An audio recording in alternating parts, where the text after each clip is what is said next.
Իսկ կադրերի հետ կապված Հարությունն ասում է կանայք չպետք է ղեկավարեն այդ կառույցները, դա էլ է ամեն Ну, դեպքում ընդհանրապես ես նպաստում։ սենց ասեմ, մի քիչ ուրիշ ոլորտ են գնում, հիմա կանայք ինձ ինչ ասես կասեն, բայց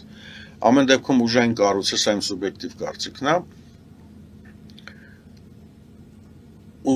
ուժային կառույցը ղեկավար կազմից պահանջում է մաքսիմալ օբյեկտիվություն։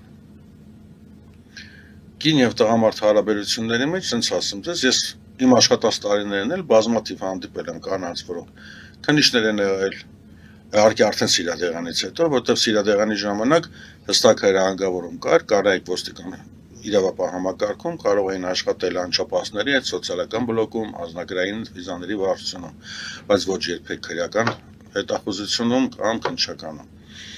Որտեղ ասենք կինը ինքը իրանով կարող է նեգատիվ կազմի դիմացինի հետ կապված, դիցոք եթե ասենք ինքը հակել է նույն շոուերը ոնց որ ինքը։ Ու դա կարող է դառնալ քրեական մեղադրանքի իրական հիմքը, ոչ թե ինչ-որ կգրի թղթի վրա։ Կամ ասենք կարող է տեսնի տղամարդուն, եղունգները դուրը չգա,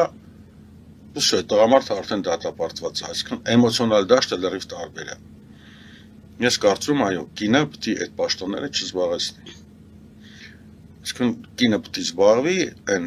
ակունքում իր հիմնադրույթում ինչա դրած Աստծո կողմից չէ մայրություն։ Դա արդեն սոցիալականն է, բժշկությունն է, քավլիցի, բայց ոչ երբեք իրավապահ։